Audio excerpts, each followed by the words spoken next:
As we're all familiar, and as YouTube will not let anyone forget, Master of Puppets is one of the most iconic songs ever written, and I would say arguably the most, or at least top 3 most iconic metal songs. You can throw a rock and hit a musician here in Nashville who has been influenced in some way by Master of Puppets. When I was a kid, fell in love with it, thought it was amazing, got mega excited. Now that I've gotten older and have had to do a lot of production myself and compete with what's new and hip and technologically advanced in the market, that guitar tone is fucking awful. Is it the worst guitar tone? No. And I do understand it's a product of its time. It's a product of the budget that they had. It's a product of thrash in general and what they listened to and what they wanted to put out as a result. Let's not kid ourselves. That's not a good mix. Period. Master of Puppets does not have a good mix. So I'm gonna try my hand at trying to make some adjustments, and I guess you could argue corrections. Let's get into it.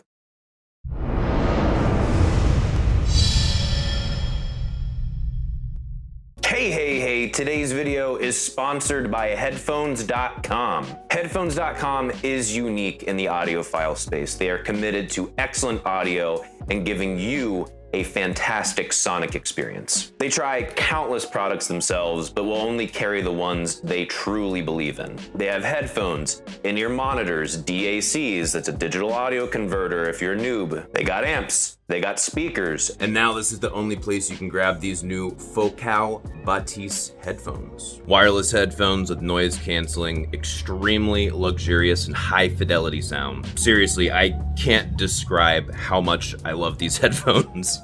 Easily the best pair of headphones I own, extremely comfortable, fantastic sound quality. Check out their online shop. They have a very supportive community, excellent customer service, and they have a 365-day return policy. 365 days. It's an entire year. They really want to make sure that you are happy with what you purchased. I'm honored they've chosen to sponsor this video. These guys are fantastic, incredibly comfortable, easily the best pair of headphones I own. Check out headphones.com in the link in the description. Make sure you use my link so that they know that I sent you. Again, headphones.com, link in the description. Let's get back into it. Thank you, advertiser Mike. Now, let's take a look at the guitars. I got the stems here of Master of Puppets. For anyone who doesn't know, stems are basically stereo bounces of the different sections that are in a song. And when I say sections, I mean like one has guitars, one has bass, one has all of the drums. Let's take a moment to listen to just the guitars. These are the guitars as they were recorded, and I think probably also mixed as well. First thing I notice, not recorded super tightly, but there's moments where it hits really nicely. So obviously, James Hetfield is iconic for having an incredibly scooped, really treble boosted and bass boosted tone. As fun as that may seem, playing guitar by yourself, when you're trying to mix it in with a bunch of other stuff, not necessarily the greatest way of dialing a guitar tone to sit with other instruments. You're actually accentuating things that aren't the fundamental frequencies of the guitar. You're pulling up overtones and making noise. So let's bring it in with just the bass. That is not a typical bass tone. Now, it's interesting because when I went in and did some EQ evaluation, the bass is living in a happy place at 800 hertz, and that's the same place that the guitars are scooped. That's not something that I would consider to be typical or even the most audio friendly, but it does help with their separation. I mean, just listen to this bass tone by itself. It sucks. Big love for Cliff Burton. He is a good bassist, and I'm listening back to this stuff. These are not great bass guitar performances, honestly, but this tone is really not good. Like, truly, no. Anyway, let's get back to focusing on the guitar. The reason why I wanted to point out the bass is because where the guitar is scooped is where the bass is living, which is actually a atypical place for the bass to live.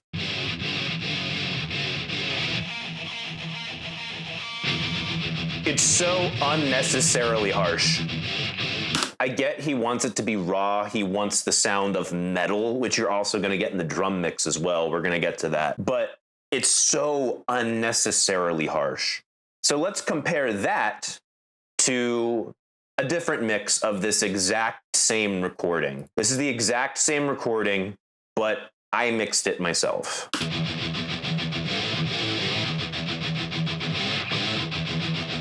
Sounds like it has a little more energy, right? Sounds like it has a little more fullness too, right? So I'm gonna A-B the two. This is the original. This is how I mixed it. Old. New. It's literally the exact same recording. Identical, same tone, same everything. It's even, however, it's the same file that I got from these stems. I just mixed it differently. How did I make the guitars sound more alive, sound more right in front of your face? Let's go through it. So as I've been preaching on a bunch of my live streams and on this Opeth video that I did, I use this Cornef amplified instrument processor. This thing is delicious. I'm gonna turn off a bunch of the shit that I did. This is the raw guitar tone. Very abrasive. First thing you're gonna do if you're ever using this plugin, which Cornef, please, please for the love of God, sponsor me. I would love to have more of your plugins, and I would love to praise the good name that is Cornef. Remember from the Opeth video with the insufferable mid-range filter?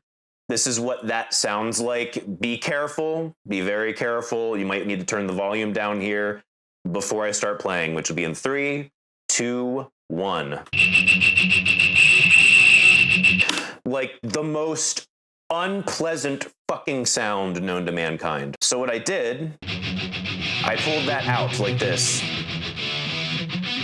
reduced it about 2.8 dB, and I did a second octave up in order to make sure it's a little more, I don't know, less shitty, for lack of a better term. Now, what I didn't do on the Opeth video, but what I'm gonna do here, there is high frequency compensation. The tone got a little dull, for lack of a better term. It's losing some of its rawness and its raucousness. Now we're gonna bring some of that back with the high frequency compensation, and I'm gonna bring it up 1.5 dB. Listen to this.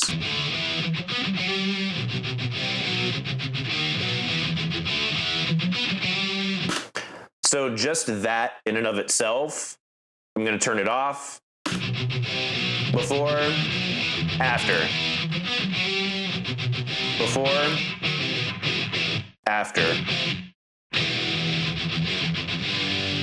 It has more clarity and still about the same kind of bite, right? So the next thing I did a high pass at 100 hertz. You don't need the information below 100 hertz. And I did a low pass at 12,500 hertz because I wanted to try and maintain a little bit of that, for lack of a better term, raw shittiness that I think was on this that a lot of people are going to want.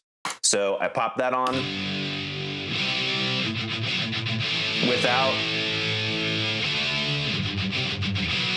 it on. Kind of tightens up the low end a little bit. Guitarists think they want this big, bulbous, spanky low end. All it does is interfere with your bass guitar. That's all it does. It is taking the space where the bass guitar should be living, and instead, you're relegating the bass guitar to live at 800 hertz, where it sounds like shit. Again, we're gonna get back to the bass in a minute. Next thing I did, this thing is far too scooped. It's okay to have a somewhat scooped tone, but it's way too scooped at about 775, right? Yeah, 762, okay, whatever. I brought back some mids. Before, after. Before, after. These are all very minute changes that at the end, you'll see how they add up with one another, and you're like, holy shit, wow, whoa. Damn, this has made a massive difference. I also took out at 147, I took out 3.5 dB because there was still too much bulbousness going on in the bottom. That's after, before, after. Now you might be thinking I'm making the guitar too thin, too shrill. I swear to you, because of where it needs to sit in the mix in order to get everything loud and in your face, this is the decision you want to do. And lastly, I'm going to use the Cornef Audio proprietary signal processing, which is going to be a life changer in this guitar tone. Before, after.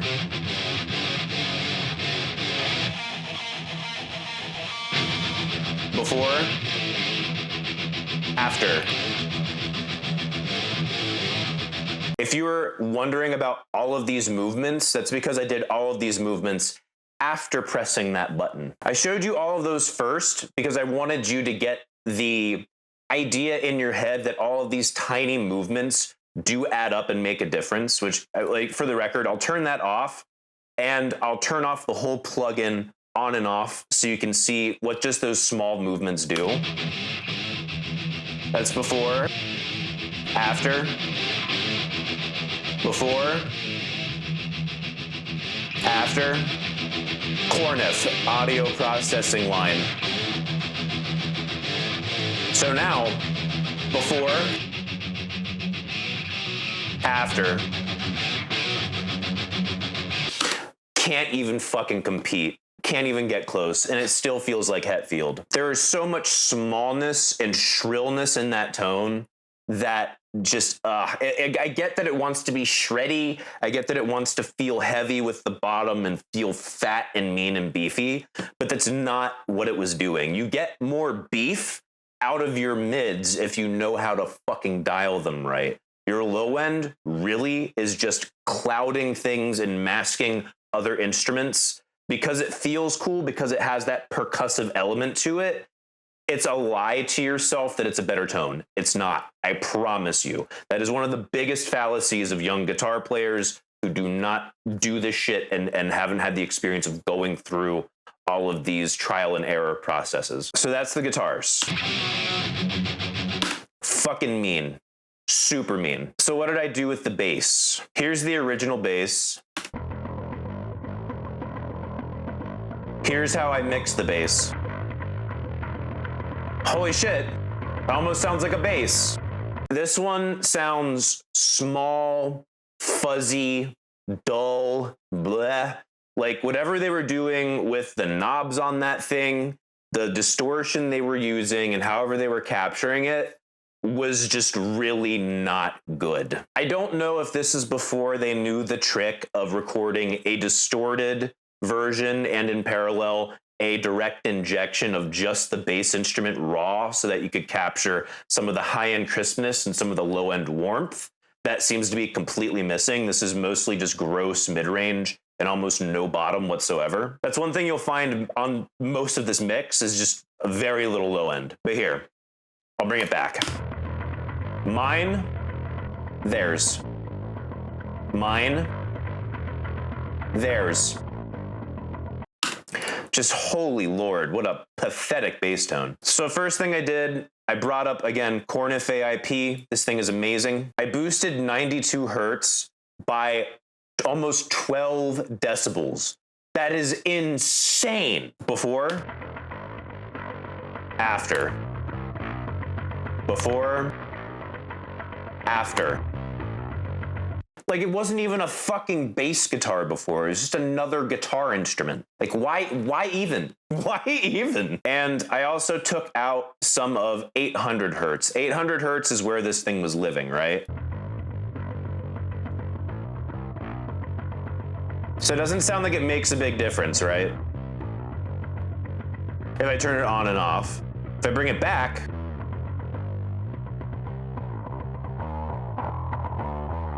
that's that pluck and attack there.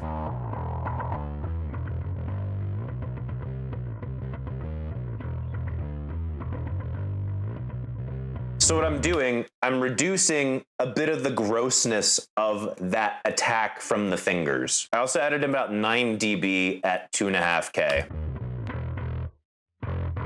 Off. On. Off. On.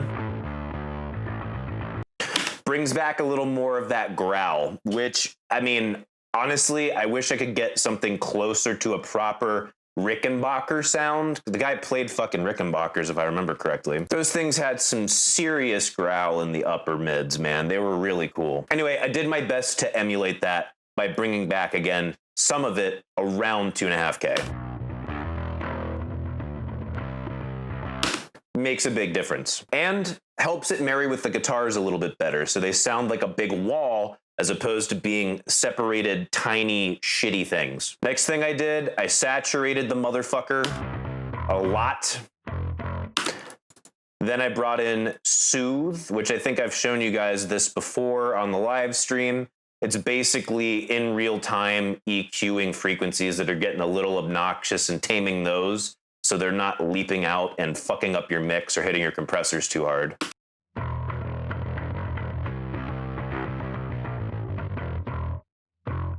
Like, come on, that performance is not great. Lastly, I did a little bit more EQ work by boosting at about 1.5K wide and dipping at about 188. So this is before. It's a little cloudy, right? That clears it up a little bit. So cloudy. Brings a little more clarity to it. Still has tons of low end from what I boosted, but now it gets rid of some of the gunk that's happening at 188, which is really close to where the snare drum is living. Don't get me started on that. And also brings a little more presence. So let's listen to our guitar and bass guitar together. It's got some meanness behind it. Here's the original. Here's new. Oh, I forgot to mention, I widened the guitars and I moved the bass even more narrow. So on the original, they don't feel super wide. They don't feel incredibly separated. They're all kind of scrunched in. So I widened the stereo field of the guitars. Bigger. Tiny, scrawny. Like mangy. I'd describe the guitar tone as mangy, and the bass tone is kind of like a doofus. Now they got some fucking guts. Now they got some balls. Beefy. Pleb status. Again, these are the exact same recordings. Makes a huge difference. So next, I dealt with the drums. And I really, honestly, I dealt with the drums first, but that's not why you clicked on this video. The drums are such a horrific mess. This is what they sound like all by themselves.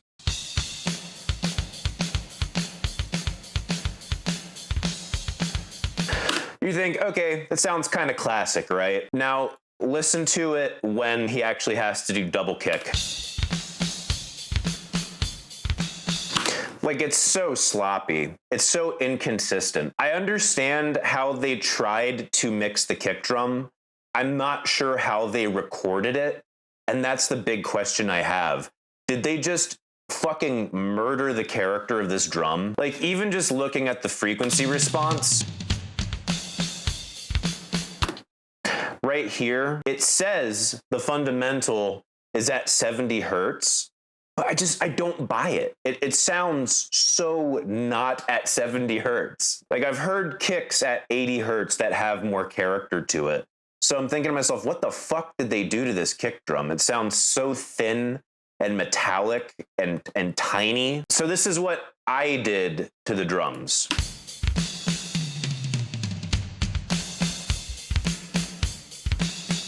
Before, after, before, after.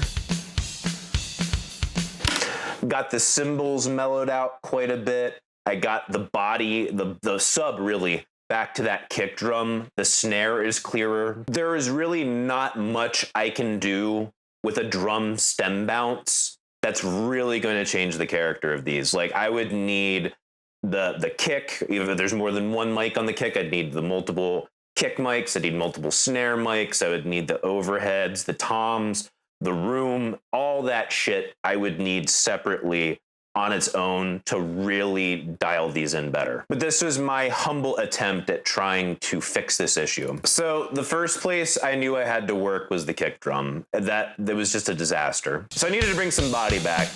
It needed some sub information. I found at about 47 hertz, some of that sub comes back, and I embellished a little bit at about 68 hertz, give or take 70, right?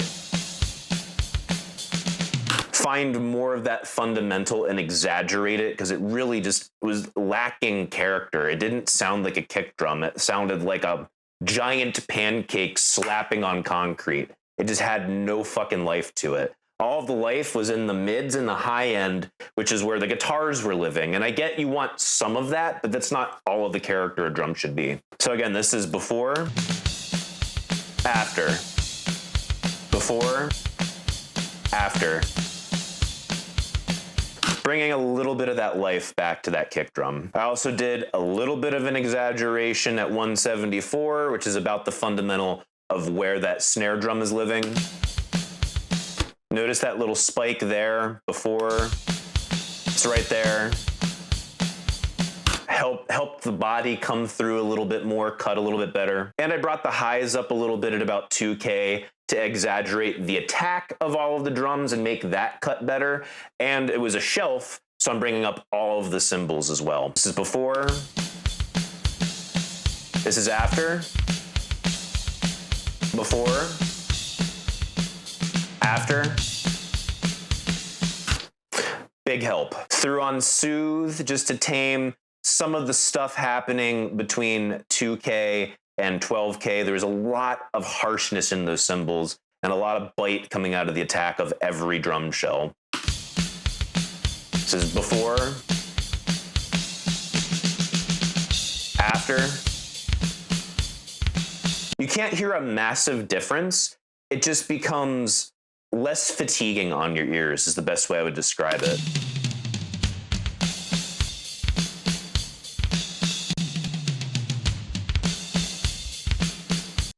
It feels more natural, frankly. Then I threw on a bus compressor for these drums. So without, with it on,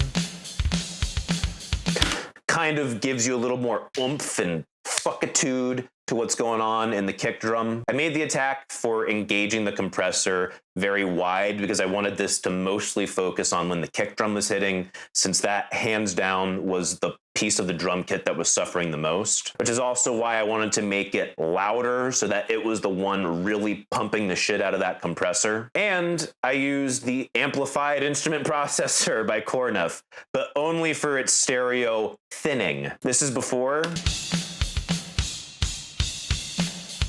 Feels big and spacious, right?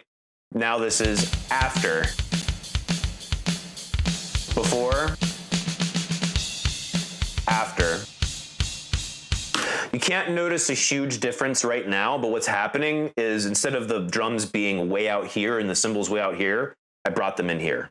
I brought them a little bit closer in because the widest thing we want is the guitars. We want the guitars wide as fuck. The drums can actually be somewhat wide, but for the most part, especially kick and snare, super fucking narrow. And also get your room narrow as well. That was the biggest thing I was noticing. I wanted to get that reverb pulled in more. The reverb of the drums and all of the spatial effects of the vocals were super fucking wide. Way wider than they needed to be. They needed to be reined in substantially. Now, granted, where they originally had the guitars was about right here, and they had the drums and the spatial effects of the vocals super wide, so that's how they chose to do it. But in order to get your big fucking flip them.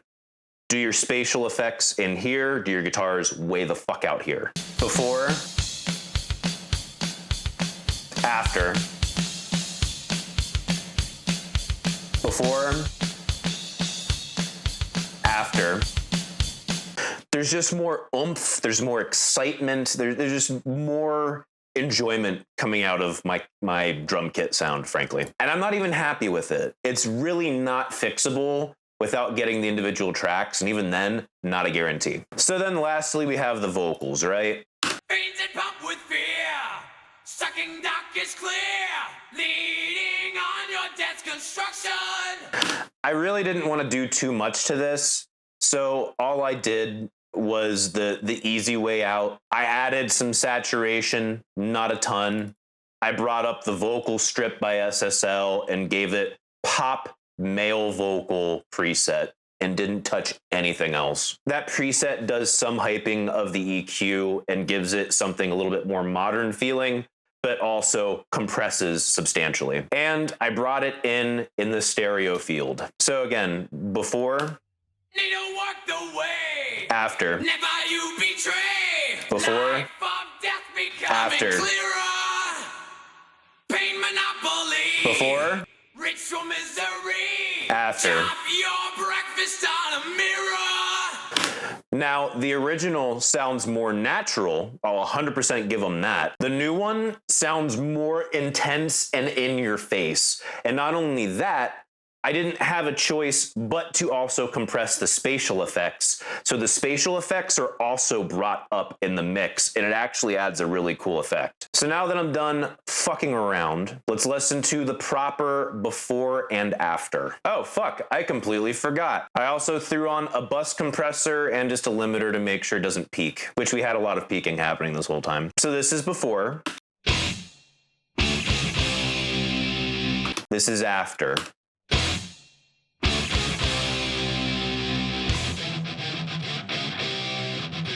Before, after, before, after. Oh, it's just so much more mean. Let's specifically get to the vocals, because there's a few places I would love to highlight here. This is the original with the vocals in.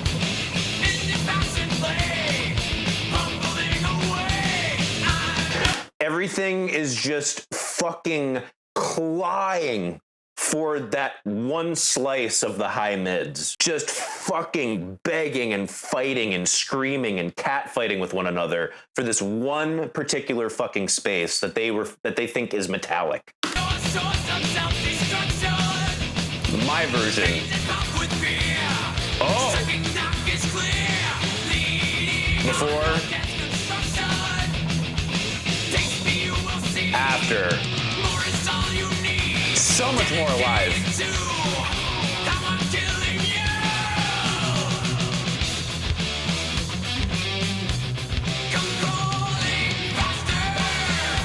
I brought so much more fucking life back into that, well, not back into the performance. The mix assisted the performance to be heard better by the audience. That's the magic of compression. It's not like some people think, oh, you're using a compressor, I'm losing my music.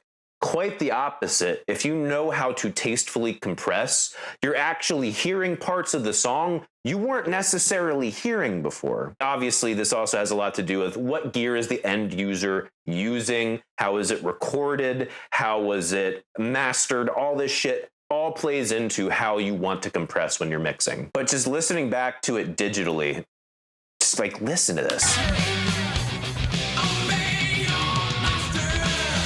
Before.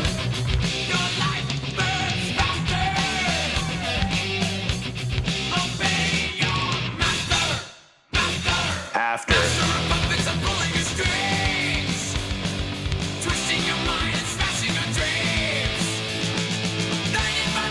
Now listen to the width.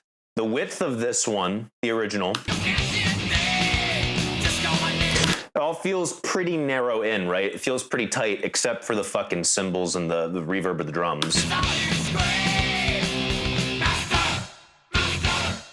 Now let's listen to the width of the new one. Much wider. The one place that I think the original is most likely superior is this section. So this is mine. This is the original.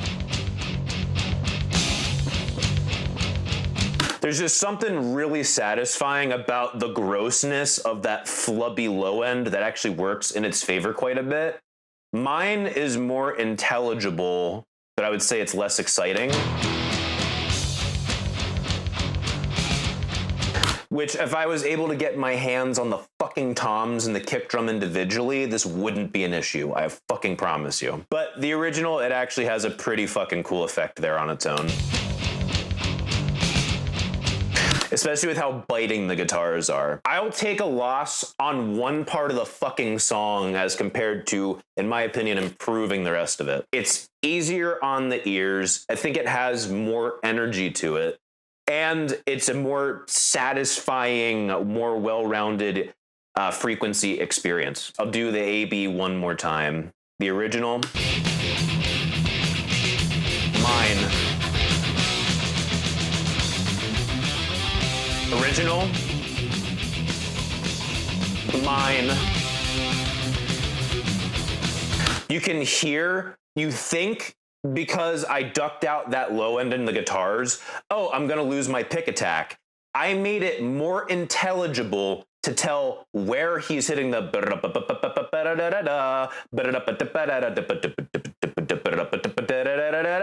I made it far more intelligible to hear that. This is the original. Right here.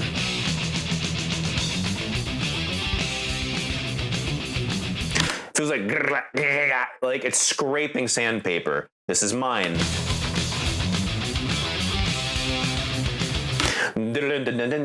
It feels like you're playing the fucking string, like you can hear the fucking strings. Sandpaper.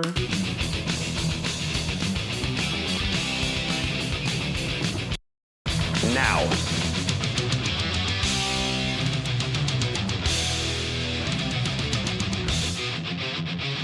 Original. It's like he has like an abrasive pick scraping against his fucking strings originally. Now, this sounds like, holy fuck, he's just jamming the fuck out on a mean tone.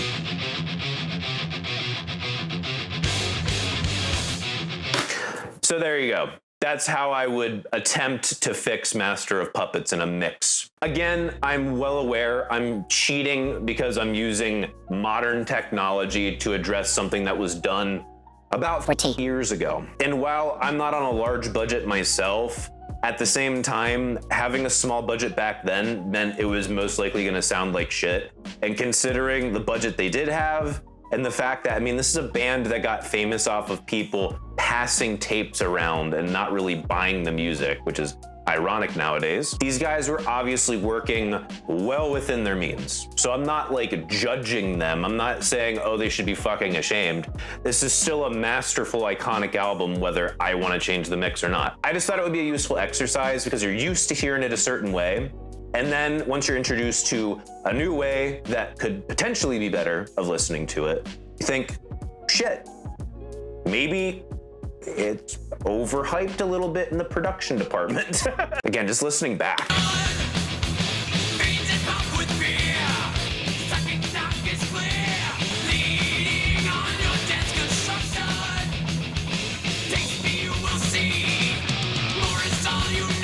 Anyway, those are my thoughts. Let me know your thoughts in the comments below. I'm very curious. And check out headphones.com, link in the description. Love you. Bye.